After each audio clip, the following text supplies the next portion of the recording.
Big boss అవకాశం అనేది చాలా పెద్ద అవకాశం.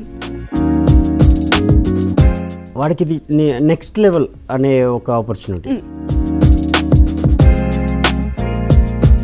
తెల్లారి 200కి హాల్ టికెట్ కట్టాలంటే డబ్బులు లేక అందరు తిన్న తర్వాత మిగతా వాళ్ళు వచ్చి కూర్చున్నారు. ఆకులు ఎత్తేయాల్సింది లేదు. మొత్తానికైతే ఇమాన్యుయల్కి సర్ప్రైజ్ ఇద్దామని ఫిక్స్ అయ్యాం. ఎంత అమ్మొచ్చినా కూడా హాయ్ హలో నమస్తే, వెల్కమ్ టు ఏబిఎన్ ఆంధ్రజ్యోతి. నేను మిశ్రాబ్ని. ఈరోజు మనతో బిగ్ బాస్ కంటెస్టెంట్ ఇమాన్యుయల్ వాళ్ళ బ్రదర్ ఉన్నారు. వారితో మాట్లాడి ఇమాన్యుయల్ జర్నీ ఎలా స్టార్ట్ అయింది, ఎప్పుడు స్టార్ట్ అయింది, మరి ఎన్నో విషయాలు అయితే తెలుసుకునే ప్రయత్నం చేద్దాం. వంశీ గారు నమస్తే అండి. హాయ్ అండి. ఎలా ఉన్నారు? సూపర్. మీరు? నేను అద్భుతంగా ఉన్నాను. సో బిగ్ బాస్ అవకాశం అనేది చాలా పెద్ద అవకాశం, చాలా బిగ్ ఆపర్చునిటీ లాగా అందరు చూస్తుంటారు. ప్రతి ఒక్క సెలబ్రిటీ బిగ్ బాస్కి వెళ్ళాలనేది కోరిక. సో అల్టిమేట్ డ్రీమ్ అనమాట. సో ఆ డ్రీమ్ మీ తమ్ముడికి రాగానే ఎలా అనిపించింది? ఫస్ట్ ఆఫ్ ఆల్ చాలా ఎగ్జైట్ అయ్యాడు. వాడితో పాటు నేను చాలా ఎగ్జైట్ అయ్యాను. బట్ వెళ్తున్నాను అనేది నాకు ముందుగా ఎవరికి చెప్పలేదు. వెళ్ళాలి అనుకుంటున్నాను, ఇలా ఆపర్చునిటీ వచ్చే ఛాన్స్ ఉంది అని అయితే చెప్పాడు. తను వెళ్ళే విషయం మాకు 4 days బ్యాక్ ముందు చెప్పాడు. నాకు ఫ్యామిలీకి అయితే ముందుగానే. అంటే వాడికి నాకున్న ర్యాపో ఏంటనంటే ఏదైనా అవసరం అయితే ఫోన్ చేస్తాడు, నాకు ఇది కావాలి అంతే.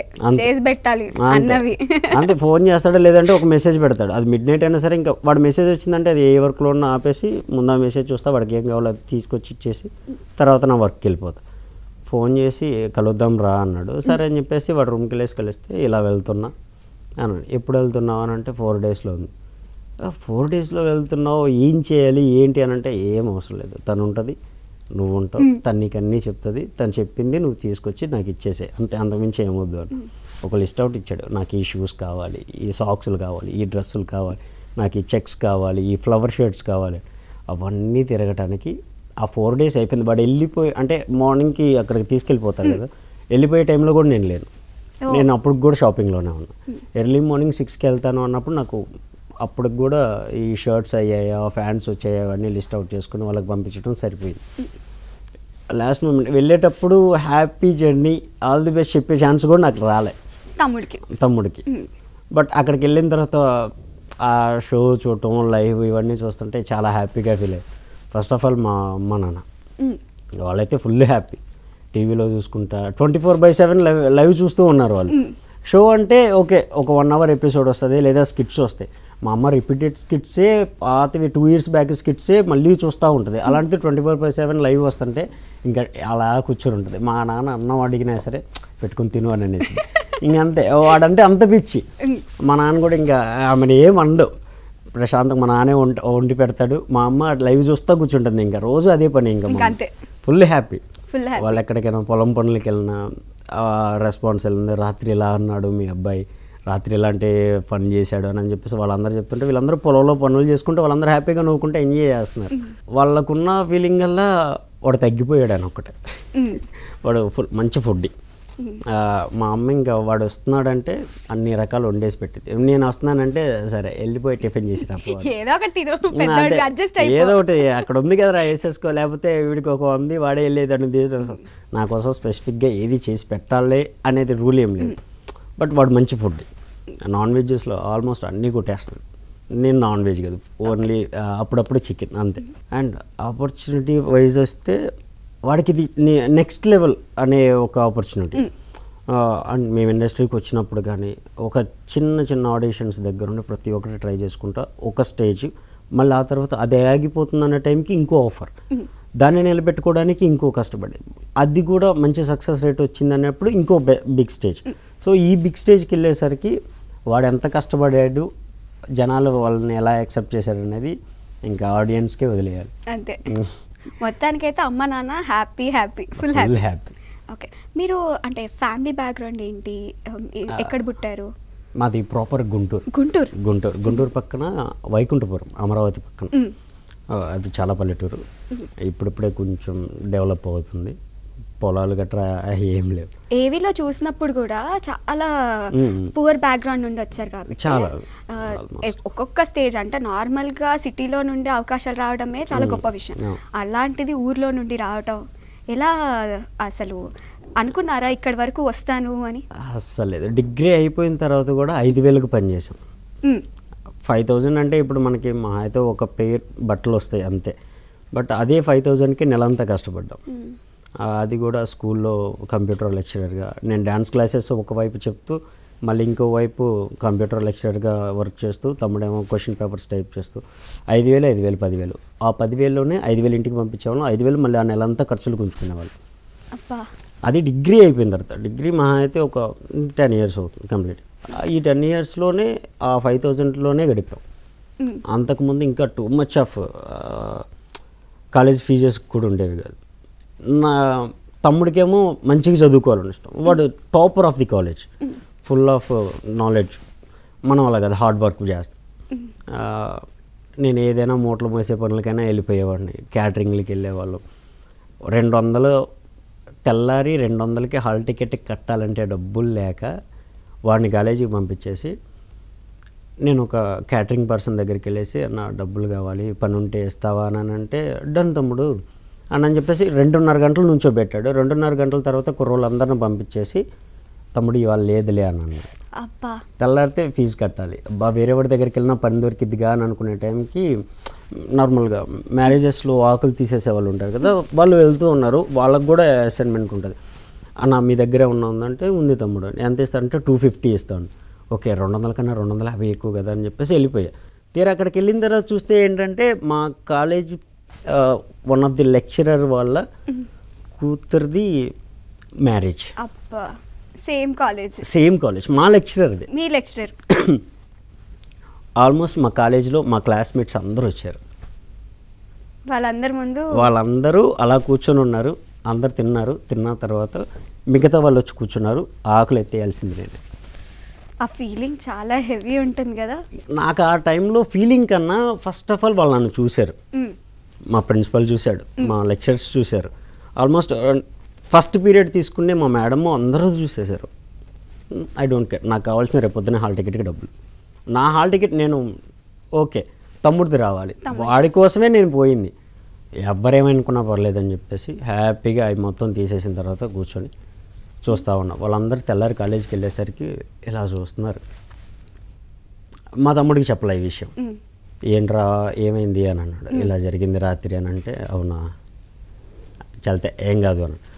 ఎవరైతే ఆ రోజు తక్కువ చేశారో, చిన్న చూపు చూశారో, వాళ్ళు ఈరోజు ఫోన్ చేసి సూపర్ ఆడుతున్నాడు రా, భలే ఆడుతున్నాడు రా, నెక్స్ట్ లెవెల్ రా వాడి కామెడీ మాత్రం. మా బాబు బర్త్డే ఉంది, కొంచెం వీడియో బయట పెట్టించరా, మా హస్బెండ్కి బర్త్డే విష్ చేయాలి, విషెస్ చెప్పించరా, ఇలా అంటే చాలా హ్యాపీగా ఫీల్ అవుతుంది. మోరోవర్ ఆ కాలేజ్ ప్రిన్సిపల్ సార్స్, మా లెక్చరర్స్ కూడా మా పాప బర్త్డే ఉంది, మన కాలేజ్ యానివర్సరీ ఉంది, వస్తారా మీరు, మేమే చూసుకుంటాం, రండిరా ఒకసారి, చాలా రోజులైంది చూసి. లిటరల్లీ సర్టిఫికేట్స్ తీసుకోవడానికి కూడా ఇంతవరకు వెళ్ళలేదు. కాలేజ్ నుండి బయటకు వచ్చాం, మళ్ళీ సర్టిఫికేట్స్ కూడా పోవాలి. ఇంతవరకు సర్టిఫికేట్స్ తెచ్చుకోవాలి, అక్కడే ఉన్నాయి. సరే ఎప్పుడైనా మంచి టైం చూసుకొని తెచ్చుకుందామని. ఆ తర్వాత ఆ డిగ్రీ కంప్లీట్ అయిపోయిన తర్వాత జాబ్స్ లేవు, ఈ పని చేయలేవు. ఇంటికి వెళ్తే 200 కూలి, అది ఇంట్లో గడవటమే అంతంత మాత్రం. ఇద్దరం డిగ్రీ అయిపోయి ఖాళీగా ఇంట్లో కూర్చుంటే చాలా బర్డెన్ అయిపోయింది. ఇంకేలా కాదులే అని చెప్పేసి ఊరు మొత్తం తిరిగితే ఇద్దరం కలిసి సిమెంట్ పని అంటారు కదా, బేల్దేర్ వర్క్, ఆ వర్క్ మేస్త్రిని కలిసాం. సరే రండి అని అన్నాడు. ఇసుక, కంకర, ఇటుకరాళ్ళు 3 ఫ్లోర్లు ఎక్కాలి, అవి మోయాలి. మేమిద్దరం కాంట్రాక్ట్ తీసుకున్నాం, చదువుకొని డిగ్రీ పాస్ అయ్యి. జాబుల గురించి తెలియదు, బయట ఎలా ఉంటే ఏంటి అనేది. ఫస్ట్ టైం డిగ్రీ కంప్లీట్ చేసుకుని బయటకు వచ్చి గుంటూరులోనే ఇదంతా వర్క్ చేసుకుంటూ ఉన్నారా? విలేజ్లో. గుంటూరు మాకు 30 కిలోమీటర్లు. గుంటూరు మేము వెళ్ళాలి అని అంటే పెద్ద ఫెస్టివల్ వచ్చి, ఊరు పండుగ వస్తే మనం సిటీకి వెళ్తున్నాం, ఇంకా అదే కల్చర్ ఉంటుంది. సిటీకి అబ్బా గుంటూరు వెళ్తున్నాం అని అంటే ఇంక మా నాన్నకి, మాకే హ్యాపీ, ఫుల్ హ్యాపీ. అలాగే ఉంటుంది. మా లిటరలీ హైదరాబాద్లో అడుగుపెట్టిన దాకా కూడా ఇలా ఉంటుంది అనేది కూడా మాకు తెలియదు. అమ్మ నాన్న పొలం పని లేదా కాలేజ్, అంతే, హాస్టల్స్, ఏవి తప్ప బయట లోకమే తెలియదు. అలాంటి సిచ్యువేషన్లో కూడా అదే 3 ఫ్లోర్లు 3,000 రూపాయలకి 2 ట్రక్కులు ఇసుక, ఒక 2,000 3,000 ఇటుకరాలు ఉంటాయి, 2 ట్రక్కులు కంకర. ఆల్మోస్ట్ 2 days పట్టేది. ఇద్దరం కలిసి 1 dayలోనే మోసేసుకొని ఆ 3,000 తీసుకుని వచ్చాం. ఆ 3,000తోనే వేరే ఊరు వెళ్ళి జాబ్ సెర్చింగ్ చేసాం. అలా జాబ్ సెర్చింగ్ చేస్తుండగా మా ఫ్రెండ్ ఆల్రెడీ చిన్నపిల్లల హాస్టల్లో చిన్న వార్డెన్గా చేస్తున్నాడు. ఆ వాడిని అడిగా ఏమైనా ఉంటే చెప్పరా మేము కూడా చేస్తామనంటే ఇలా ఉంది, మీకు కంప్యూటర్ నాలెడ్జ్ ఉంది కదా అని అంటే ఓకే డన్ అని. నేను హార్డ్వేర్ సిస్టమ్ మొత్తం డిసెంబుల్ చేసేసి అసెంబుల్ చేయగలను. బట్ నాకు ప్రాపర్ సాఫ్ట్వేర్కి సంబంధించి సాఫ్ట్వేర్కి సంబంధించి ఏమన్నా నాలెడ్జ్ ఉందంటే అది ఇమ్మకి ఉంది. సో వాడు సాఫ్ట్వేర్ మీరు హార్డ్వేర్ అంతే, నేను కొడతాను వాడు కట్లు కడతాడు, ఇలా ఉంటుంది మా జోడి. సో ఇంటర్వ్యూకి నేను అటెండ్ అయ్యాను.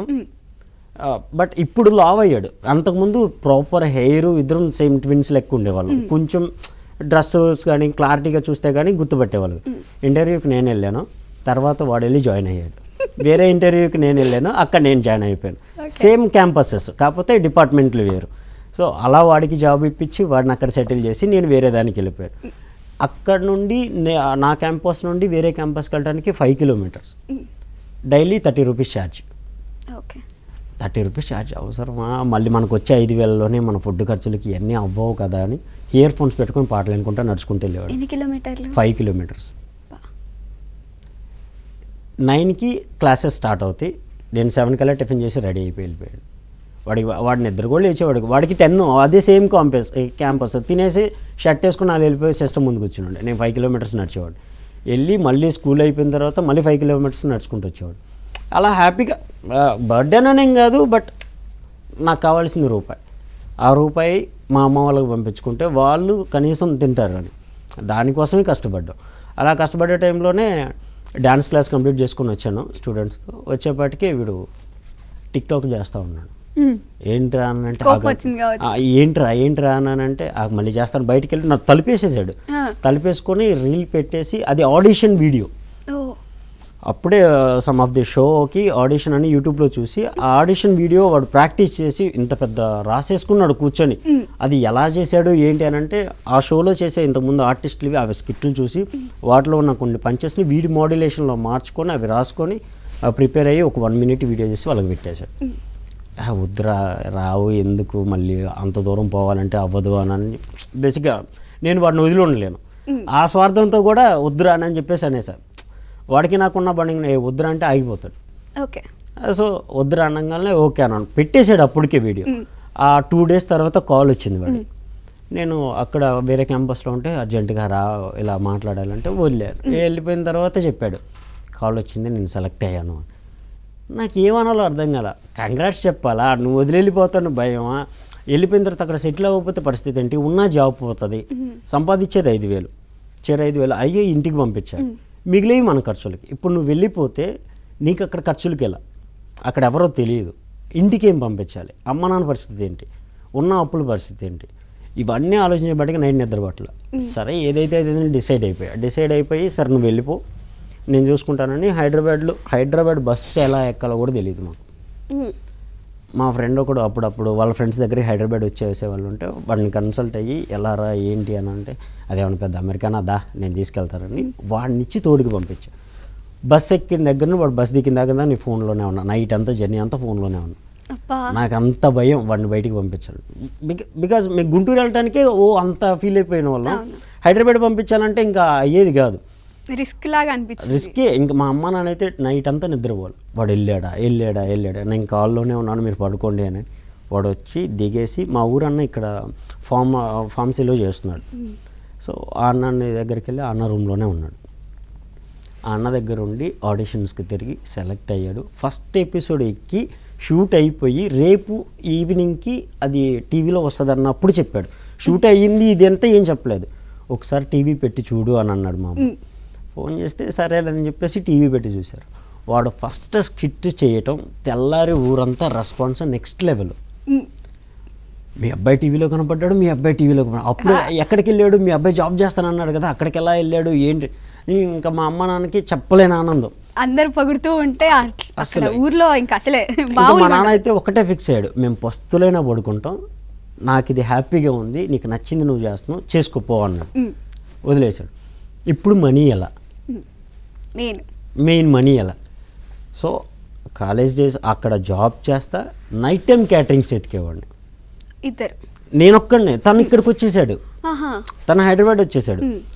రూమ్కి 1500 అన్న, ఛార్జెస్కి నెల మొత్తం మీద ఒక 1500 అవుతాయి.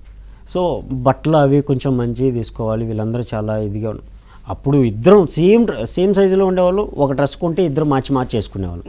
బట్ వీడు బల్క్ అవుతున్నాడు అండ్ సెలబ్రిటీస్తో తిరుగుతాడు. వాడికి ఎలాంటి బట్టలు ఉండాలి ఏం తెలియదు. ఒక పేరు కొనాలంటే మా నాన్న 500 తీసుకెళ్తే 2 జతలు తీసుకొచ్చేవాడు. 100, 150, 50 రూపాయలు అలాంటి బట్టలు తీసుకొచ్చేది. అవే మాకే హ్యాపీ.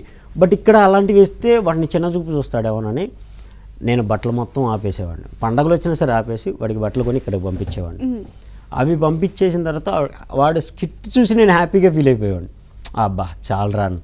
వాడు ఫస్ట్ పేమెంట్ పడ్డ తర్వాత నాకు ఒక జొత్త బట్టలు కొని నాకు అక్కడికి పంపించాడు.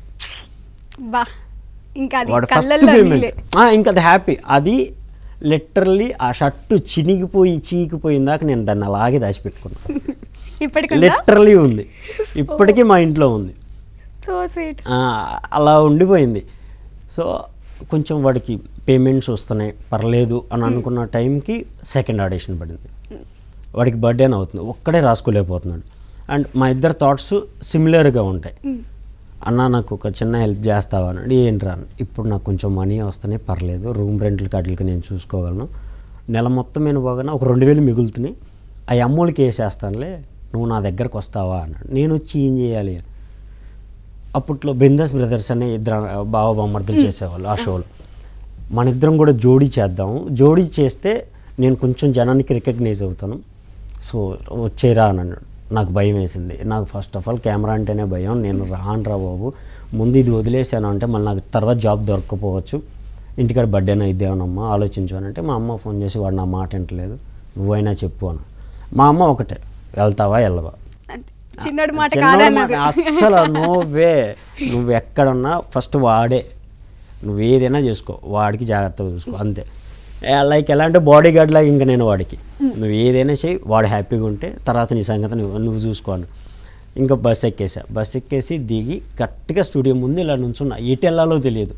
వీడు ఫోన్ చేసి రూమ్లో కూర్చొని దా వచ్చే లెఫ్ట్ తీసుకో రైట్ తీసుకుంటున్నాడు. నాకు తెలియదురా స్వామి అంటే నాకు మామూలుగానే హై టెంపర్. వాడు ఇంకా రా అంటే ఎక్కడికి రావాలి, నేను రాను ఇక్కడే కూర్చుంటాను, నువ్వు వస్తే రాలేదు, ఇంకా అక్కడే బస్ స్టాండ్లో కూర్చున్నా. వచ్చాడు, బస్ స్టాండ్ వెనకాలే రూమ్, అది చెప్పడానికి లెఫ్ట్ రా రైట్ రా అని అంటే దాని బదులు రావచ్చు కదరా అని అంటే కూర వండుతున్నాను రా అని. సరేలే అని చెప్పేసి రూమ్, చిన్న రూమ్, దాంట్లోనే 3 ఆర్టిస్టులు ఉన్నారు, నేను 4వ వాడిని. ఒకడు పడుకుంటే ఇంకొకటి ఖాళీ ఉండదు, అంత చిన్న రూమ్. అదే 8000. వీళ్ళకి వచ్చే వాటిల్లో ఆ రూమ్లో ఎలా ఉంటున్నారో అదే వంట రూము, అదే బెడ్రూము, అదే అన్నీ, పక్కనే గ్యాస్ పక్కనే తల పెట్టుకొని పడుకోవటం, అంత చిన్న రూమ్. అదే ఏరియాలో చాలా ఇబ్బంది పడిపోయాడు. బేసిక్గా ఊర్లో ఉంటే మహారాజా బతుకు, అది పాకైనా సరే ప్రశాంతంగా మంచం బయట వేసుకోమని, అలాంటిది ఇరికిరిగ్గా పడుకునేప్పటికీ నాకు వాడిని చూడంగానే ఏడుపు వచ్చేసింది. ఇంత కష్టపడుతున్నాడు ఇంటికాడ అంటే హ్యాపీగా చూసుకునేవాడిని. నేను కింద, నాకు బెడ్ అలవాట్లేదు, కింద వాడి కోసం సపరేట్గా టేక్ మంచం చేయించేవాడు మా నాన్న, ఫ్యాన్ వాడికే పెట్టేవాడు.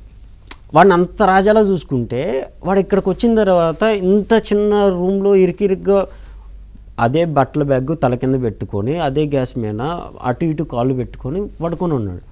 నాకేం అర్థం కాల, ఇంత కష్టపడి నువ్వు ఇక్కడికి పంపించి నువ్వు హ్యాపీగా ఉన్నావు అనుకున్నా, బట్ ఇలా ఏంటి అని అంటే డబ్బులు. ఆర్టిస్ట్ లైఫ్ అంత ఈజీగా ఉండదు. నాకు అప్పుడు అర్థమైంది, బాగా గ్రేట్ రా స్వామి మీరు అందరని. ఒక 1 year 2 years చాలా కష్టపడ్డాం. లిటరలీ ఎంతనంటే 30 రూపీస్ ఉన్నాయి, పేమెంట్లు పడలా. తెల్లారి 6:30 కల్లా షూట్లో ఉండాలి. మా ఇద్దరికి జోడీ ఓకే అన్నారు, మీ ఇద్దరు జోడీ చేసేసుకోండి అని అన్నారు. వెళ్ళిపోయిన తర్వాత 30 రూపీస్ ఉన్నాయి, ఛార్జెస్ లేవు. వెళ్తే ఛార్జెస్కి అక్కడ షూట్కి వెళ్ళిన తర్వాత కన్వీనియన్స్ ఇస్తారు, ఆ కన్వీనియన్స్తో రిటర్న్ రావచ్చు. షూట్కి వెళ్ళడానికే ఛార్జెస్ ఉన్నాయి. ఒకవేళ కన్వీనియన్స్ ఈ రోజు కదా రేపు ఇస్తాను అని అంటే పరిస్థితి ఏంటి, ఏం చేయాలో అర్థం. అప్పుడు షూట్ అయిపోయేప్పటికీ 10, 11 అయిపోయేది. ఆ టైంలో ఆటోలు దొరకవు, ఏం చేయాలో అర్థం కాక 10 రూపీస్తో అటుకెళ్ళి కొనుక్కున్నాం. బనానాస్ కొనుక్కొని చెర్రెండు తినుక్కుంటా నడుచుకుంటూ వెళ్ళిపోయాం. ఎన్ని కిలోమీటర్లు అవి కూడా? 8 కిలోమీటర్స్. అది కూడా 5కి 4:30కి అలా లేచి 4:30కి లేచి దారిలో ఏదైనా చికెన్ షాప్ కనపడితే చికెన్ షాప్ మీద ఏమైనా పంచి వచ్చిద్దాం ఆలోచించు, కూరగాయల మార్కెట్ కూరగాయల మీద ఏమన్నా పంచులు వస్తాయి. అలా చెరొక పేపర్ పెన్ను పట్టుకుని రోడ్డు బాగా ఏది కనపడితే దాని మీద పంచి రాసుకుంటే వెళ్ళిపోయేవాళ్ళం. అక్కడికి వెళ్ళేప్పటికి స్కిట్ అయిపోయేది. ప్రశాంతంగా స్కిట్ మొత్తం వాళ్ళకి ఎక్స్ప్లెయిన్ చేసేవాళ్ళం, ఇద్దరం ప్రిపేర్ అయ్యేవాళ్ళం స్టేజ్ ఎక్కి మంచిగా. బట్ అంత కష్టపడ్డా మాకన్నా ముందు వచ్చిన వాళ్ళు ఆల్రెడీ పాపులర్ అయ్యాడు. ఓకే. స్టేజ్ మీద మమ్మల్ని చూసి నవ్విన వాళ్ళు ఉన్నారు, ఫ్లాప్లు అయ్యాయి, తిట్టారు, అన్నీ ఉన్నాయి. తిట్టిన రోజు మాత్రం ఏ రోజు బాధపడలే, హ్యాపీగా ఫీల్ అయ్యాం. బికాస్ ఓకే ఇది బాగాలేదు, మన వర్షన్ మార్చాలి. ఎందుకు మార్చాలి? ఇది బాగాలేదంటే వాళ్ళకి నచ్చలేదు. సో ఈ టైప్ కాకుండా వేరే టైప్ ట్రై చేద్దాం. డిస్కరేజ్గా తీసుకోకుండా ఏం కాదు కొట్టేద్దాం, నెక్స్ట్ టైం కొడదామని చెప్పేసి అలా మోటివేట్ చేసుకుంటూ వచ్చాం. బట్ మా చుట్టూ చేసే వాళ్ళందరికీ సెల్ఫీలు అడుగుతుంటే మనకి అంత ఫీల్ ఏం లేదు, కానీ ఇమ్ము ఏడ్ చేశాడు. ఒక్కళ్ళు కూడా ఫోటో దగ్గర ఏంటరా నాతో అని. ఇప్పుడు బిగ్ బాస్లో అన్నాడు. ఒక్కళ్ళు కూడా ఫోటో దిగల.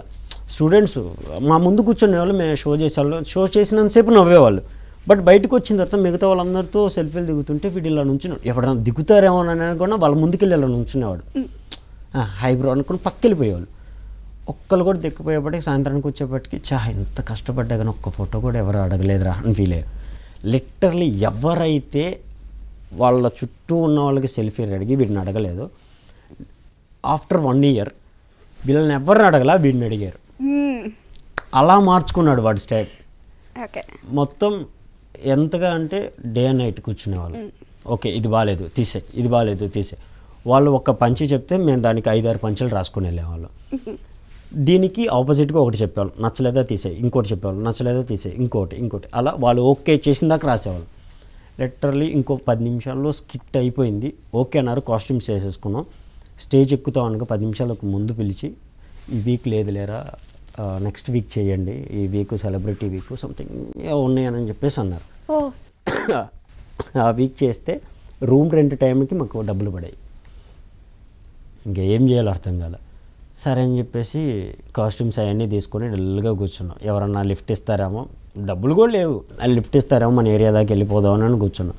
మళ్ళీ పిలిచారు డైరెక్టర్, వేరే స్కిట్ డల్ అయిపోయింది మీరు చేస్తారా అని అడిగాడు. బ్రహ్మాండంగా కాస్ట్యూమ్స్ వేసుకోండి. అది హైలైట్ స్కిట్ అయింది. బావ బామ్మర్దులు స్కిట్ చేసాం. ఆ వీక్ ఎపిసోడ్ మొత్తంలో అదే టాప్. ఏదైతే రిజెక్ట్ చేశారో అదే టాప్గా నిలిపాం. అక్కడ నుంచి అక్కడ మిగతా షోలో ఆర్టిస్టులు అందరూ బాగా మెచ్చుకున్నారు.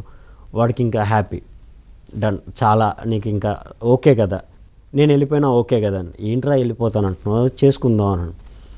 అప్పటికి నాకు రైటింగ్స్ బాగా ఇష్టమైపోయింది. లేదు నేను డైరెక్షన్ డిపార్ట్మెంట్కి వెళ్ళిపోతాను రా అని. అదే టైంకి సడన్ బ్రేక్, షో ఆగిపోయింది. ఏం చేయాలో అర్థం కాలే. నేను నీతో పాటు వచ్చేస్తాను రా అన్నాడు. వద్దు చూద్దాం, ఎవరినన్నా అడిగి చూద్దాం అని చెప్పేసి ఒక 2 days వెయిట్ చేస్తాం. వెయిట్ చేసి మిగతా వాళ్ళందరికీ ఆఫర్లు వస్తున్నాయి, వీడికి ఆఫర్ రాలా. బికాస్ ఇద్దరికి ఒకటే ఫోన్. వీడికి ఫోన్ ఉంటే వేరే కాల్స్ అన్నా వచ్చాయి, బట్ ఇద్దరికీ ఒకటే ఫోన్. సో నాకు కాల్స్ వచ్చాయి. డైరెక్ట్గా తీసుకెళ్ళిపోయి వాళ్ళ ముందు నుంచోబెట్టా. నువ్వా ఆల్మోస్ట్ 10 మెంబర్స్లో 6-7 మెంబర్స్ నన్ను చూస్ చేసుకున్నారు.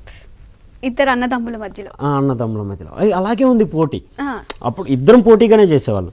నువ్వా అనుకుంటే 7 మెంబర్స్ 10 మెంబర్స్లో 6 మెంబర్స్ నన్ను చూస్ చేసుకున్నారు. ఇంకా నాకేం అర్థం కాదు. నేను వెళ్ళాలనుకున్న ఫీల్డ్ వేరు, తను వెళ్ళాలనుకున్న ఫీల్డ్ వేరు. బట్ ఆ ఆపర్చునిటీ నాకు వస్తుంది, ఏం చేయాలో అర్థం కాల. మా అమ్మకు ఫోన్ చేశా, ఏంటి మా అన్న, వద్దు నీకు నచ్చింది నువ్వు చేయి, వాడికి నచ్చిందాన్ని వాడికి వదిలేసేయాను. ఓకే ఇద్దరం కూర్చున్నాం, మాట్లాడుకున్నాం. ఏంటిరా పరిస్థితి అంటే, వెళ్ళన్నా అన్నాడు. నాకు ఇష్టం లేదు, నువ్వు వెళ్తానంటే చెప్పు పంపిస్తా. బట్ అక్కడికి వెళ్తే మనీ వస్తాయో రావో తెలియదు. ఎందుకంటే ఈ షోలో అంటే ఇచ్చారు, ఆ షోకి వెళ్ళిన తర్వాత మహా అయితే చిన్న డైలాగ్స్ ఉంటాయి, మెయిన్ క్యారెక్టర్ కాదు. వాళ్ళు ఎంత ఇస్తారో తెలియదు, జరిగిద్దో లేదు, నువ్వు వెళ్ళు నేను చూసుకుంటానని వాడిని పంపించిన తర్వాత మళ్ళీ 1 year కష్టపడ్డాడు. ఇక్కడున్న ఫేమ్కి అక్కడున్న ఫేమ్కి షోస్కి డిఫరెంట్ ఉంది. అక్కడ బ్యాక్గ్రౌండ్ ఆర్టిస్ట్ అయ్యాడు, ఇక్కడ మెయిన్ లీడ్ చేసి ఒక్కడే 100 మందిని నువ్వు ఇచ్చినాడు. అక్కడ ఒక పని చేసి అలా పక్కెళ్ళిపోయాడు. దానికి ఇంకా బాధ వేసింది నాకు. ఏం పర్లేదు, వాళ్ళు స్కిట్ ఏది అనుకుంటున్నారో టీం లీడర్ కనుక్కో, స్కిట్ లైన్ కనుక్కొని వచ్చేసేవాడు. వచ్చేసి ఆ లైన్ని మేమిద్దరం కూర్చొని డెవలప్ చేసుకునేవాళ్ళు. డెవలప్ చేసుకొని నీ క్యారెక్టర్ ఏంటి, నీ క్యారెక్టర్కి ఎన్ని పంచులు పడతాయి అవి మొత్తం రాసుకొని తెల్లారి వెళ్ళిపోయి వాళ్ళకి ఎక్స్ప్లెయిన్ చేయమనేవాడు. ఎక్స్ప్లెయిన్ చేసుకొని ఓకే సూపర్ రా బాగా రాసుకున్నాడు. అలా వాడిని వాడే ఇంప్రూవ్ చేసుకొని ఫస్ట్ స్కిట్ బతుకు సంథింగ్ షో ఉంటుంది, అది ప్యారడీ స్కిట్ చేశారు. అక్కడ నుండి చాక్లెట్ బాయ్ నేమ్, ఆ చాక్లెట్ బాయ్ నేమ్ కాడ నుండి ఇంకా వాళ్ళ లైఫ్ నెక్స్ట్ లెవెల్ టర్న్ అయింది. దాన్ని నిలబెట్టుకోవడానికి వాడి పడిన కష్టాలు చాలా ఉన్నాయి. లెటర్లు నిద్రపోయేవాడు కాదు, రాసుకునేవాడు. అప్పటి నుండి స్టార్ట్ అయిన హెయిర్ ఫాల్ ఇప్పటికి కూడా ఆగల. అది ఇప్పుడు నాకెంత హెయిర్ ఉందో సేమ్ జబర్దస్త్కి వచ్చిన ఆల్మోస్ట్ అలాగే ఉంది. బట్ ఆ తర్వాతే మొత్తం వాడి టెన్షన్స్కి, వాడు పడ్డ కష్టానికి ఆ హెయిర్ స్టైల్ చూస్తేనే అర్థమైపోద్ది. ఓకే, అంటే ఇప్పుడు మీరు సేమ్గా ఉన్నాను అన్నారు కదా, ఏమైనా కమెంట్స్ అట్లాంటివి ఏమైనా వస్తాయి మీ తమ్ముడి మీద నెగిటివ్గా? ఫీలింగ్ ఏమైనా ఉంటుందా? బాధపడుతుంటారా? లైక్ ఎలా అర్థం కాదు. అంటే హెయిర్ గురించి కానీ, చాక్లెట్ బాయ్ అనే దాని గురించి కానీ? లేదు, అది ఇంకా మేము చాలా హ్యాపీగా ఫీల్ అయ్యాం. అంతే, పాజిటివ్గా తీసుకున్నారు. పాజిటివ్ అనేం కాదు, బేసిక్గా ఆ హెయిర్ ఫాల్ అవ్వటం వల్ల, వాడు చెబ్బీ అవ్వటం వల్ల వాడు ఫండ్ జనరేట్ చేయగలుగుతాడు. సో అది వాడికి ప్లస్ పాయింట్ అయింది. వాడికి ఉన్న మైనస్ని వాడు ప్లస్ పాయింట్ చేసుకున్నాడు. కామెంట్స్ అంటే ఇంకా వాడు ఎలా ఉన్నా, ఫెయిర్ ఉన్నా, హైట్గా ఉంటే తాడోడా అంటారు, పొట్టుకుంటే పొట్టోడా అంటాడు. It's common. సో మనకున్న దాన్ని ప్లస్ పాయింట్గా మార్చుకుందామని వాడు ఫిక్స్ అయిపోయాడు. కలర్ గురించి వాటి గురించి మేము ఎప్పుడైతే అస్సలు ఇప్పుడు బాధపడలేదు. వస్తూ ఉంటే బట్ చూసి నవ్వుకొని వదిలేస్తాం. ఓకే, అది కూడా మనకు కామెంట్ పెట్టాడరా అని ఫీల్ అవుతాం. ఎవడన్నా పొరా కర్రోడా అనేది అన్నానంటే రే మనకి ఎవడో కామెంట్ పెట్టాడరా అని ఆ కామెంట్ లైక్ కొట్టి దాన్ని చూసుకుంటాం మేము. అండ్ మనకి ఎవరు కామెంట్ చేయరు.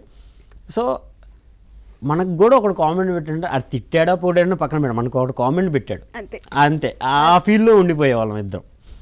అన్న అంటే ఇంత చెప్పారు తమ్ముడి గురించి మొత్తం. అసలు అన్న ఇట్లుండాలి అని అంటారు కదా, జనరల్గా మిడిల్ క్లాస్ ఫ్యామిలీస్లలో, అది కూడా పూర్ ఫ్యామిలీ బ్యాక్గ్రౌండ్లో టామ్ అండ్ జెర్రీ ఫైట్ ఉంటుందని ఎక్స్పెక్ట్ చేస్తున్నాం. రిమోట్ విషయంలో లేకపోతే ఇంకేదో విషయంలో కొట్టుకుంటూనే ఉంటారంటారు. కానీ ఇక్కడ మొత్తం మీరు త్యాగం చేస్తూనే ఉన్నారు. త్యాగం కాదు, వాడు లాగేసుకుంటాడు. అంతే లాగేసుకుంటాడు. ఓకే, మంచిగా షాపింగ్కి వెళ్తాం ఫెస్టివల్ టైంలో. నేను మంచి డ్రెస్ తీసుకుంటా, మా నాన్నకి నచ్చిన డ్రెస్ తీసుకుంటాడు, వాడికంటే బాగా ఇష్టం అని మా నాన్న వాడికి నచ్చిన డ్రెస్ తీసేసుకుంటాడు. బట్ ఫెస్టివల్ టైంకి వాళ్ళ ఫ్రెండ్స్ వేరేలాగా వేసుకున్నాడు అని వాడు నా డ్రెస్ వేసుకొని వెళ్ళిపోతాడు. ఇంకా నేను వచ్చినట్టు వాడు డ్రెస్ వేసుకోవాల్సింది, ఇంకంతే, నో ఆప్షన్. మాట్లాడితే బయటికి పో అని అంటాడు మా నాన్న, అంతే. వాడు గారాబం, ఇంట్లో ముద్దులు కొడుకు ఇంకో వాడే. అండ్ నాకు వాడు చాలా ఇష్టం, వాడిని ఎప్పుడు కష్టపెట్టలే. ఏ పనికైనా సరే నువ్వు ఆగిపో నేను వెళ్తాను లేను. పొలం పని, ఈవెన్ పొలం పనికి వెళ్ళినా సరే, పత్తి తీస్తారు కదా మిరపకాయలు కోతకి, అలా వెళ్ళినా సరే పొలం ఇలా ఉంటే అంటే చెట్లు ఇలా ఉంటే మా అమ్మ టవల్స్తో పక్కేసి వాడిని పడుకోబెట్టేది. నువ్వేం కొయ్యొద్దు, నువ్వు కూర్చో, అన్నయ్యకి వస్తాడులే. నేను నా పని చేసుకుంటా, మళ్ళీ వీడి పని వీడి కొంచెం వెనకబడింది అని అంటే లేచి ఏంట్రా కొయ్యేంట్రా అని వీడి పని నేను చేయాలి, మళ్ళీ వాడే నన్ను దబాయించాడు. సో అది నాకు హ్యాపీ, వాడిని జాగ్రత్తగా చూసుకుంటున్నాననే ఒక హ్యాపీ. వాడిని ఎప్పుడు కష్టపెట్టలేదు. ఫస్ట్ మీ తమ్ముడు తీసుకున్న జీతం ఎంత, ఇప్పుడు ఎంత వస్తుంది రెమ్యునరేషన్? ఫస్ట్ తీసుకున్నదైతే 1800. గుర్తుండిపోద్ది, 1800. ఆ 1800లోనే నాకు ఒక డ్రెస్ తీసుకున్నాడు. సో నాకు అది బాగా గుర్తు. ఆ 1800లోనే 300 పక్కన పెట్టుకున్నాడు సేవింగ్స్. సో అలా అలా అలా అవి ఛార్జెస్ కోసం, సేవింగ్స్ కూడా కాదు, ఛార్జెస్ కోసం, రేపటి కోసం. అంతే. ఆ 1800 కాస్త కొంచెం బ్రాడ్ అవుతూ వచ్చింది, ఇంకా బ్రాడ్ అవుతూ వచ్చింది, జీరో పెరుగుతుంది. ఆ జీరో ఎక్కడ ఆగింది అనేది అది వాడికి మాత్రమే తెలుసు. బికాస్ డబ్బుల గురించి ఆ తర్వాత ఇండస్ట్రీకి వచ్చిన తర్వాత డబ్బుల గురించి ఎప్పుడూ డిస్కషన్ పెట్టుకోవాలి. ప్రాబ్లం ఉందా, ఏమైనా ఇబ్బందిగా ఉందా, నీకు జరుగుతుందా, ఇంట్లో వాళ్ళు ఓకేనా, నీకు ఓకేనా, are you comfortable or not, are you happy or not, ఇవే డిస్కస్ చేసుకునే వాళ్ళు. కానీ డబ్బుల గురించి ఆలోచించలే. నాకెంత వస్తుందని నేను వాడికి ఎప్పుడు చెప్పలే, వాడికి ఎంత వస్తుందని నాకు ఎప్పుడు చెప్పలే. నాకు ఇది అవసరం, నా దగ్గర లేవు అని అంటే కొట్టేస్తాడు. నాకు ఇది కావాలి అంటే నేను వెళ్ళిపోయి చేసేస్తాను, అలా ఉంటుంది. ఇంకా ఇండస్ట్రీకి వచ్చిన తర్వాత డబ్బుల గురించి ఏ రోజు డిస్కషన్ పెట్టుకోలేదు కూడా. ఈ జనరేషన్లో ఇలా అన్నదమ్ములు ఉంటారా అని అసలు ఊహించలేదు. ఎంత బాగుంటుందండి మీరు చెప్తుంటేనే అట్లా వింటూ ఉండిపోతున్నాను. అంటే ఎన్ని ఫేసెస్ ఆఫ్ లైఫ్లో ఇది చూసి, అంటే 1 రూపీ నుండి స్టార్ట్ అయ్యి ఇప్పుడు ఎక్కడికి వచ్చారనేది అసలు చాలా డిఫరెంట్. అసలు అది చూసుకుంటుంటేనే వింటుంటేనే ఎంతో ఒక వైపు హ్యాపీగా అనిపిస్తుంది, ఇన్ని కష్టాలు పడ్డారా అని బాధేస్తుంది.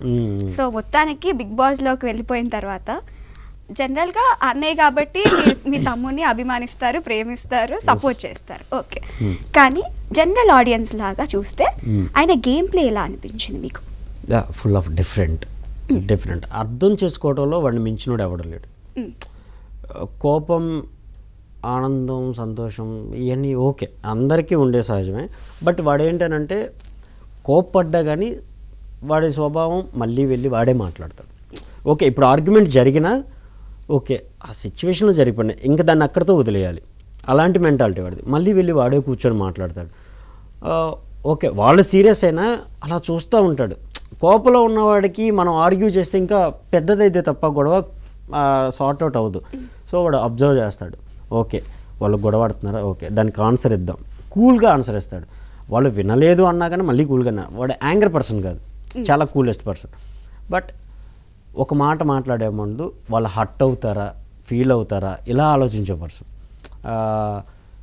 ఒకవేళ హర్ట్ అవుతారు అని అంటే అసలు మాట్లాడు, సైలెంట్గా ఉండిపోతాడు. తప్పు వాళ్ళదైనా సరే సైలెంట్గా ఉండిపోతాడు, అలాంటి పర్సన్. గేమ్ ప్లే అంటారా, చాలా క్యూట్గా ఆడతాడు. నా దృష్టిలో అయితే క్యూట్గానే ఆడతాడు. లైక్ అది గేమ్ అయినా కానీ, టాస్క్లు అయినా కానీ, అండ్ మోర్ ఓవర్ ఫన్ విషయంలో అయినా సరే వాడి టార్గెట్ జనరల్ ఆడియన్స్ లానే చెప్తున్నారు. జనరల్ ఆడియన్స్, నేను జనరల్ ఆడియన్స్ లాగే చూస్తా. బికాజ్ మీకు ఇమ్మాన్యుయల్ సంథింగ్ నాకు జస్ట్ తమ్ముడు అంతే, నాకు వాడు ఇష్టం అంతే. మించి ఇప్పుడు నేను ఒక ఫ్యాన్ లాగే చూస్తాను వాడిని కూడా. బయట వాళ్ళందరూ మీ ఓడు సూపర్ రా, మీ ఓడు సూపర్ రా, ఓకే నేను ఫీల్ హ్యాపీ చాలు. నాకు అంతకు మించి నేను వాడిని ఎక్కువ హార్ట్కి తీసుకోను. బికాజ్ వాడు డౌన్ అయినా నాకు హ్యాపీయే, అప్ అయినా నాకు హ్యాపీయే, ఎక్కడున్నా వాడు నా తమ్ముడే. సో నేను అలాగే చూస్తాను, ఆడియన్ పాయింట్ ఆఫ్ వ్యూలోనే చూస్తున్నాను. బికాజ్ ఎందుకనంటే నేను నా తమ్ముడు విషయంలో వేరేలా ఆలోచిస్తే జనరల్ ఆడియన్ ఏమనుకుంటున్నాడు అనేది నాకు తెలియదు. సో నేను అందుకే వాడిని జనరల్ ఆడియన్ లాగే చూస్తున్నాను. టాస్క్ల విషయంలో నేను చాలా భయపడ్డా. ఫస్ట్ ఆఫ్ ఆల్ వెళ్ళినప్పుడైతే చాలా భయపడ్డా, ఎలా ఆడతాడు, చెబ్బి ఉన్నాడు, వాళ్ళందరూ ఏమో 6 ప్యాక్లు, హైటు, పర్సనాలిటీస్ ఉన్నారు, ఏంట్రా. ఇంకా వాడు వెళ్తున్నాడు అన్నప్పుడు ఒక 1 డే నైట్ నాకు కాల్ చేసి నీకు ఒక ట్విస్ట్ చెప్పనా అన్నాడు. ఏంట్రా, నేను జిమ్లో జాయిన్ అయ్యాను. నీకెందుకురా జిమ్ము అని. లేదు నేను జిమ్లో జాయిన్ అయ్యాను. దానికి ఏ రిలేటెడ్ పిక్ ఒకటి పెట్టాడు, హెయిర్ ప్లాంటేషన్ చేయించుకున్నట్టు, సన్నగా అయిపోయినట్టు ఒకటి పిక్ పెట్టి ఇన్స్టాలో పోస్ట్ పెట్టాడు. అది మంచి ట్రెండింగ్ అయింది కూడా. అంటే నువ్వు ఇలా చేంజ్ అవుతావనే అన్నాను. ఎగ్జాక్ట్లీ అన్నాడు. ఎప్పటికీ అన్నాను. ఇంకొక 1 ఇయర్లో అయినప్పుడు చూద్దాం, ఈ పిక్ అలాగే పెట్టు, తర్వాత ఆఫ్టర్ బిఫోర్ పెడదాము ఉంచు అని చెప్పేసి అలాగే ఉంచు. అలా వాడు ఎప్పుడైతే జాయిన్ అయ్యాడో ఆ జిమ్ కోచ్ ఎవరైతే ఉన్నాడో ఆయన కాంటాక్ట్ తీసుకున్నా. వాడికి మంచి ప్రాపర్ ఫుడ్ ఇవ్వండి, మంచి ఫుడ్. బట్ ఆ బెల్లీ ఫ్యాట్ తగ్గాలని నేను డిస్కషన్ పెట్టిన తర్వాత 1 వీక్ తర్వాత ఫోన్ చేశాడు జిమ్ కోచ్. ఏంటి సార్ ఎలా నడుస్తుంది, మీ వాడు వస్తేనే కదా నడవటానికి రాలేదు. అదేంటి సార్ మీరు వస్తున్నాను అని అన్నాడు, వెళ్తున్నాను. ఫస్ట్ జాయినింగ్ రోజు కనపడ్డాడు, తర్వాత 2 days తర్వాత నైట్ వచ్చాడు. ఆ తర్వాత మళ్ళీ నేనే ఫోన్ చేస్తే కాళ్ళు నొప్పులు పడుతున్నాయి సార్, నేను నెక్స్ట్ డే వస్తాను అని అన్నాడు. ఆ తర్వాత షూట్ ఉంది సార్, నెక్స్ట్ డే వస్తాను. తర్వాత డబ్బింగ్ ఉంది సార్, మరి నెక్స్ట్ ఇంకెంతవరకు కనపడలేదు అయ్యా అని. తీరా చూస్తే బిగ్ బాస్కి ఆ జిమ్ ఫీజు వేస్ట్, వాడికి తీసుకున్న ఫుడ్ వేస్ట్, అక్కడికి వెళ్ళి ఫుడ్ కోసం అలమటిస్తున్నాడు. కానీ ఆ ఫస్ట్ ఏదైతే మనం చూసినప్పుడు ఆ ఫుడ్ అందరు వాళ్ళు రమ్య కానీ వీళ్ళు కానీ తింటుంటే అది వాడు చాలా మంచి ఫుడ్. బేసిక్గా వాడికి బోండాస్ కానీ, మిర్చి బజ్జీస్ కానీ, పూరీస్ ఇలా బయట అవుట్ సైడ్ తినటం చాలా ఇష్టం. బట్ బయటికి వెళ్ళి తినాలి అని అంటే ఇప్పుడున్న వాడికి ఉన్న కొంచెం ఫేమ్తో అయినా సరే బయటికి వెళ్తే డిస్టర్బెన్స్ క్రియేట్ అవుతుంది. లైక్ ఏంట్రా ఇక్కడ ఉంటున్నాడు, ఇలా ఉంటున్నాడు అన్న ఫీల్ ఉంటుంది. వెంటనే ఫోన్ కొడతాడు, నాకు అవి కావాలి తీసుకురా. నన్ను గుర్తుపట్టడం చాలా కష్టం, నా అవసరం కూడా లేదనుకుంటా. నేను వెళ్ళిపోయి వాడికి కావాల్సినవి కొనుక్కొచ్చి ఇచ్చేస్తాను. మీరు అన్ననా పిఆర్ ఇంకా అన్నీ వాడికి నేనే అలా సెట్ చేసుకున్నాడు వాడు. తమ్ముడు కాదు కొడుకు, ఇంకంతే ఆల్మోస్ట్. మా నాన్న ఒక మాట అన్నా కానీ అసలు ఊరుకునేవాడిని కాదు, లిటరల్లీ. అసలు ఎవరు అంటున్నారండి, అమ్మ గారాబమే, నాన్న గారాబమే. నేను ఇంకా వాళ్ళకి మించి టూ మచ్. నేను వాడికి ఇది కావాలంటే మా నాన్న ఒక సమ్ టైమ్స్ వద్దు అని అంటే వాడికి అది కావాలి అంతే. అవసరమైతే నాకు ఆపేసి వాడికి కావాలంటున్నాడు కదా. నేను మటన్ తిన్నాను, వాడు ఫుల్ మటన్ లాగేస్తాడు. నాకు మటన్ అంటే ఈరోజు పస్తులే అని అనిపించేది. నా కోసం మా అమ్మ వద్దులే వాడు తినడు అని అంటే మీరు తెచ్చుకోండి అని నాకు ఏదన్నా పప్పు అది వండేసేది. వాడు నా ముందు కూర్చొని కొట్టుకుంటా తింటా ఏంటి సంగతులు అని అంత అంటే వాడు నన్ను ఏడిపించడానికి ట్రై చేస్తాడు, నేను వాడిని హ్యాపీగా ఉంచాలని ట్రై చేస్తాను. అలా ఉంటుంది వాడిని. టామ్ అండ్ జెర్రీ అంటే కొట్టుకోవటం అలాంటివి ఏం జరగల. సమ్ టైమ్స్ అసలు ఇంకా వాడు లేకపోతే లిటరల్లీ నేను వాడు మాట్లాడుకో ఏంట్రా ఓకే నాకు ఇది కావాలి సరే అంతే. నేను చాలా ఇంట్రోవర్ట్, చాలా కలిస్తే తప్ప అంత ఓపెన్ అప్గా ఉంటాను. బట్ వాడి కోసం నన్ను నేను చేంజ్ చేసుకోవాలి. అదే ప్రాబ్లం. లిటరలీ అద్దం ముందు నుంచొని రేపు పొద్దున్నే ఇంటర్వ్యూ ఇవ్వాలి అని అంటే చేతులు మొత్తం తడెక్కేసాయి. ఏం చేయాలో అర్థం కాదు. ఇంకా తప్పదు వాడి కోసం, తమ్ముడి కోసం ఇంకా తప్పలేదు అని చెప్పేసి రావాల్సి వచ్చింది. టాప్ 5లో మీ తమ్ముడు ఉండాలని డెఫినెట్లీ మీరు కోరుకుంటారు. ఆబ్వియస్లీ. సో టాప్ 5 అంటే 4 మెంబర్స్, 5లో ఆల్రెడీ మీ ఇమాన్యుల్ ఉన్నారు. సో ఇంకా 4 మెంబర్స్ ఉండాలంటే మీరు ఎవరు ఉంటే బాగుంటుంది చూడ్డానికి, ఒక కాంపిటీషన్ లాగా, హెల్తీ కాంపిటీషన్ లాగా చూస్తే ఎవరిని టాప్ 4లో పెట్టాలనుకుంటున్నారు? ఆబ్వియస్లీ తనుజ గారు. She is cute and game play చాలా బాగుంటుంది అండ్ అందరినీ అలా అలా తిప్పుకొని వచ్చేసిద్ది హ్యాపీగా. అలా ఒక బ్యూటిఫుల్ అట్మాస్ఫియర్ క్రియేట్ చేసుకుని వస్తుంది. సో తను ఉండొచ్చు. అండ్ సుమన్ శెట్టి గారు, తను చూస్తేనే హ్యాపీగా ఫీలింగ్, ఒక మన అనే ఒక ఫీలింగ్ క్రియేట్ అవుతుంది. సంజన గారు ఒక గుడ్డుతోనే గేమ్ ప్లే మొత్తం మార్చేసే అంత కెపాసిటీ ఉంది ఆమెకి. సో ఫస్ట్ వీక్ మొత్తం అసలు గుడ్డు కోసం తగలెట్టేసింది మొత్తాన్ని. మొత్తం గేమ్ ప్లే మొత్తం గేమ్ చేంజర్ అనుకోవచ్చు ఇంకా ఆమె. సో ఆమె ఫ్రీగా వదిలేస్తే ఇంకా ఎన్ని సవాళ్ళు తీసుకొస్తుందో కూడా చెప్పలేం. ఆమె టాప్ 5 అనుకోండి. తర్వాత రీతు అండ్ డెమోన్ గారు. సో వాళ్ళిద్దరు కాంబో, వాళ్ళ టామ్ అండ్ జెర్రీ టైప్ ఆఫ్లో చాలా చూడాలనిపిస్తుంది. అలా ఇంట్రెస్టింగ్ ఉంటుంది. లైక్ ఒక ఇద్దరు బెస్టీస్ ఎలా కొట్టుకుంటారో అలా ఉంటుంది వాళ్ళ ఫైట్ కానీ వాళ్ళ టాకింగ్. ఆమె అడుగుతూ ఉంటుంది, ఈమె ఓదారుస్తూ ఉంటాడు, ఈమె నడుస్తూ ఉంటుంది, అయినా కానీ భరిస్తూ ఉంటాడు. డెమాన్లో నాకు నచ్చింది ఏంటంటే ఓపిక. బేసిక్గా బెస్టీస్ ఎంత గయ్యాలైనా సరే ఓపిక్గా సర్ది చెప్పుకుంటా ఓకే అని ఆ కూల్నెస్ నాకు బాగా నచ్చింది. సో మోస్ట్లీ నేను వీళ్ళు అనుకుంటున్నాను. ఓకే, మొత్తానికైతే టాప్ 5లో వీళ్ళు అనుకుంటున్నాను. ఇప్పుడు గేమ్ విషయానికి వస్తే ఇమాన్యుల్ గురించి కన్నింగ్ అని సేఫ్ గేమ్ ఆడుతున్నారు. సో ఇంకా ఓపెన్ అప్ అవ్వట్లేదు, అంటే జస్ట్ ఒక ఎంటర్టైన్మెంట్ వైజ్గానే క్లిక్ అవుతూ వస్తున్నారు, గేమ్ ఎక్కువగా ఆడట్లేదు అని చాలా రివ్యూస్ వస్తున్నాయి. దాని మీద మీ అభిప్రాయం ఏంటి?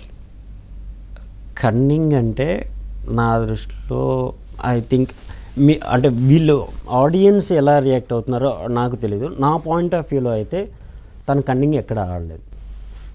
ఒక గేమ్ ఆడేటప్పుడు తనకున్న స్ట్రాటజీస్ తను ప్లే చేస్తున్నాడు అండ్ సేఫ్ గేమర్ అని అన్నాడు.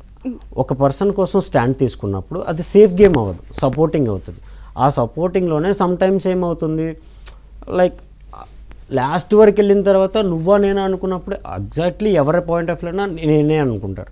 సో తను అప్పటి వరకు వెళ్ళి ఆ చిన్న గేమ్ ప్లేని చేంజ్ చేయటం వల్ల వాటి స్ట్రాటజీని అది సేఫ్ గేమ్లా జనానికి కనిపిస్తుంది. అండ్ డబుల్ మైండెడ్ అయితే అస్సలు కాదు, చాలా కూలెస్ట్ అండ్ క్లారిటీగా ఉంటాడు. ఓకే గేమ్ ఆడుతున్నాం, మీరు ఓవరాల్గా చూసుకున్నట్లయితే తను గేమ్ ఆడే ముందు చాలా ప్రాపర్గా కూర్చోబెట్టి ఇది ఇలా జరుగుతుంది, ఇలా జరిగితే మనం ఇలా రియాక్ట్ అవ్వాలి, ఇలా రియాక్ట్ వల్ల అయ్యే సిచ్యువేషన్స్ ఇలా ఉంటాయి. సో తను ప్రాపర్గా మిగతా వాళ్ళని కూడా గైడ్ చేసుకొని తీసుకొని వెళ్ళగలడు. అంత గైడెన్స్ ఉంటుంది, ఒక టీమ్ని డెవలప్ చేసుకుని ముందుకు తీసుకెళ్ళగలే ఆ సత్తా అయితే ఉంది. సో గేమ్ విషయంలో నాకు ఎలాంటి డిసప్పాయింట్నెస్ లేదు. అది అర్థం చేసుకుంటే ఆడడానికి తను ఏంటనేది క్లారిటీకి నిజంగా అర్థమవుతుంది. ఓకే, తనుజ గారు ఇమాన్యుల్ ఎవరైతే ఉన్నారో ఆ ఫన్నీ క్యూట్ కాంబో మంచి అనిపిస్తుంది చూడడానికి, కూడా హెల్తీ కామెడీ చేస్తున్నారు, దాంట్లో కూడా హెల్తీ కామెడీ. వాళ్ళ కాంబో చూసినప్పుడు మీకు ఎలా అనిపిస్తుంది? వాడు చాలా నాటి, చాలా నాటి. సో ఆట పట్టిస్తాడు బేసిక్గా. మా ఇంటికాడ ఉన్న వాళ్ళని ఎవరైనా ముసలోళ్ళు వచ్చిన వెంటనే ఎరా మనవడా అన్నా కానీ వాళ్ళని కూడా ఆట పట్టిస్తాడు. వాడు చుట్టుపక్కల ఉన్న వాళ్ళకి ఆ ఫండ్ జనరేట్ చేయడానికి ఒక ట్రాక్ అనేది క్రియేట్ చేసుకుంటూ వస్తాడు. అలాగే తనుజ గారితో కూడా ఆ హ్యాపీ ఫీలింగ్ అంటే ఏంటంటే తను ఫస్ట్ వచ్చిన తనుజ గారు వచ్చిన విషయంలో కొంచెం ఆ డల్ ఫీలింగ్ అనేది క్రియేట్ అవ్వకుండా హోమ్లీ అట్మాస్ఫియర్ క్రియేట్ చేయడానికి తను ఇంకా ఫన్ రేట్ జనరేట్ చేస్తుంది.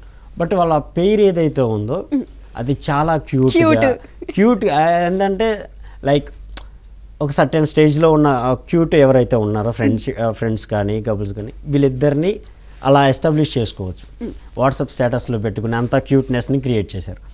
ఆ గిల్లి గచ్చాలు ఆడుకోవటం కానీ వీటి టవల్ లాగుతుంటే వాళ్ళిద్దరు రీతు గారు అండ్ తనుజ గారు వాడు టవల్ లాగుతుంటే వాడు వచ్చే ఆ విధానం అది చాలా ఫన్నీ అనిపిస్తుంది. అంటే మైండ్ రిలాక్స్ అనే ఫీలింగ్ క్రియేట్ అవుతుంది వాళ్ళ బాండింగ్కి అయితే. ఓకే, సో ఇప్పుడు ఈ ఫ్యామిలీ వీక్లో ఫ్యామిలీ వెళ్తుంటారు కాబట్టి మీరంటే టీవీలో చూస్తున్నారు, మదర్ లైవ్లో చూస్తున్నారు. సో తను చూడక ఆల్మోస్ట్ 1 month పైన అయిపోతుంది. సో చూడగానే ఎటువంటి రియాక్షన్స్ వస్తాయి అంటున్నారు? దెబ్బకి ఎమోషనల్ అయిపోతారా? ఎగ్జాక్ట్లీ, ఖచ్చితంగా ఏడ్చేస్తాడు. అంతేనా? నేను చాలా స్ట్రాంగ్, బట్ చాలా ఏడ్ చేస్తాడు. బయటికి కనపడకపోయినా కానీ కొన్నిసార్లు బర్స్ట్ అయిపోయి ఏడ్ చేస్తాడు. బట్ కంట్రోల్ చేసుకోవాలి అనుకుంటే ఇంకా లోపల ఎవరితో మాట్లాడాలి అలా కూర్చొని వాడే సమర్థించుకుంటూ ఉంటాడు. బట్ కన్ఫామ్గా ఏడుస్తాడు. బిగ్ బాస్ హౌస్ లోపలికి మీరు వెళ్తున్నారే ఫ్యామిలీ రౌండ్లో? లేదండి. ఎవరు వెళ్తున్నారు మరి? అమ్మని పంపించాలని. అంటే అమ్మ కాకుండా ఇంకెవరు ఎక్స్పెక్ట్ చేస్తున్నాడా? ఎక్స్పెక్ట్ చేస్తాడు, బట్ అది ఎక్స్పెక్టేషన్ని మేము రీచ్ చేద్దామనే ట్రై చేసాం. బట్ ఆ ఎక్స్పెక్టేషన్ కన్నా అమ్మ నాన్న వాళ్ళ ఫ్యామిలీ వాళ్ళ ఎక్స్పెక్టేషన్స్కి రెస్పెక్ట్ ఇచ్చేసి కొంచెం ఆగవలసి వచ్చింది. ఎంత అమ్మ వచ్చినా కూడా ఆ ఎక్స్పెక్టేషన్ వేరు ఉంటుంది. సో తన ఎక్స్పెక్టేషన్ అమ్మ కూడా ఫుల్ఫిల్ చేసేలాగే ప్లాన్ చేసి అమ్మకి మొత్తానికైతే ఇమాన్యుయల్కి సర్ప్రైజ్ ఇద్దామని ఫిక్స్ అయ్యాను. ఓకే, సో ఇంతవరకు గేమ్ని చూస్తూ వస్తున్నారు అందరూ, జనాలు ఆల్మోస్ట్ ఆదరిస్తున్నారు, అభిమానిస్తున్నారు, చాలా ఫ్యాన్ పేజెస్ ఓపెన్ అయిపోయాయి. So we love entertaining. ఆ ఎంటర్టైన్మెంట్కి సంబంధించిన ప్రతి జోన్లో ఇమాన్యుయల్ని బాగా అభిమానించే జనాలు చాలా వరకు ఉన్నారు. సో ఫైనల్గా మీరు ఇమాన్యుయల్కి సపోర్ట్ చేస్తున్న ఆడియన్స్కి మీరు ఏం చెప్పాలనుకుంటున్నారు? ఫస్ట్ ఆఫ్ ఆల్ ఇమాన్యుయల్కి సపోర్ట్ చేసిన ప్రతి ఒక్కరికి చాలా చాలా థ్యాంక్స్ అండి. ఎందుకంటే తను ఇండస్ట్రీకి వచ్చిన దగ్గర నుండి కష్టపడి ఈ స్టేజ్ దాకా రావడానికి కారణం మీరే. తను వచ్చే ప్రతి స్టేజ్లోనూ మీరందరూ తనకి సపోర్ట్ ఉన్నారు. బట్ ఇప్పుడు మీ సపోర్టు ఇంకా వస్తున్నందుకు చాలా థ్యాంక్ యూ. అండ్ తన ఎంటర్టైన్మెంట్తో మిమ్మల్ని ఇంకా అలరిస్తాడని మనస్ఫూర్తిగా కోరుకుంటున్నాను. అండ్ మీ సపోర్ట్ కూడా ఇలాగే ఉంటుందని ఎప్పటికీ మనస్ఫూర్తిగా కోరుకుంటున్నాను. Thank you so much. All the best అండి. సో ఇమాన్యుయల్ కప్ విన్ అయ్యి తీసుకురావాలి. సో ఇంతమంది ఆడియన్స్ మనసులో ఒక మంచి పేరుని అయితే సంపాదించుకున్నారు. సో మీరు మీ తమ్ముడి గురించి ఎన్నో త్యాగాలు, ఎన్నో అసలు అంటే మీరు ఇంత ఇంట్రోవర్ట్ అయినా కూడా మీరు ఇప్పుడు ఇమాన్యుయల్ లోపలికి వెళ్ళిపోయాడేమో, ఒక గేమ్ ఆడడానికి వెళ్ళాడు, కానీ గేమ్ని గెలిపించడానికి మీరు పడుతున్న ఈ కష్టం ఏదైతే ఉందో, అంటే ఆల్మోస్ట్ తమ్ముడు కోసం ఈ జనరేషన్లలో ఇలాంటి అన్న అలాంటి తమ్ముడు గురించి తెలుసుకుంటుంటే చాలా అద్భుతంగా అనిపిస్తుంది. సో స్పెషల్గా మీరు కూడా ఒకరోజు అంతే స్థాయిలో కనిపించాలని మనస్ఫూర్తిగా కోరుకుంటున్నాను. సో మీ ప్రాజెక్ట్స్ ఏవైతే ఉన్నాయో అవన్నీ మీరు హిట్ అవ్వాలి, మంచి మంచి ప్రాజెక్ట్స్లో మీరు వర్క్ చేయాలి. సో మీ బాండింగ్, అన్న తమ్ముల బాండింగ్ ఎప్పటికీ ఉండాలని మనస్ఫూర్తిగా కోరుకుంటున్నాను. Thank you. సో చూసారు కదా ఇవాల్టి స్పెషల్ ఇంటర్వ్యూ. మరో స్పెషల్ ఇంటర్వ్యూతో మళ్ళీ కలుస్తాను. అంతవరకు చూస్తూనే ఉండండి ఏబిఎన్ ఆంధ్రజ్యోతి. బిగ్ బాస్ అవకాశం అనేది చాలా పెద్ద అవకాశం. వాడికి ఇది నెక్స్ట్ లెవెల్ అనే ఒక ఆపర్చునిటీ. తెల్లారి 200కి హాల్ టికెట్ కట్టాలంటే డబ్బులు లేక అందరు తిన్న తర్వాత మిగతా వాళ్ళు వచ్చి కూర్చున్నారు. ఆకులు ఎత్తేయాల్సింది లేదు. మొత్తానికైతే ఇమాన్యుయల్కి సర్ప్రైజ్ ఇద్దామని ఫిక్స్ అయ్యాం. ఎంత అమ్మ వచ్చినా కూడా ఆ ఎక్స్పెక్టేషన్ వేరు ఉంటుంది.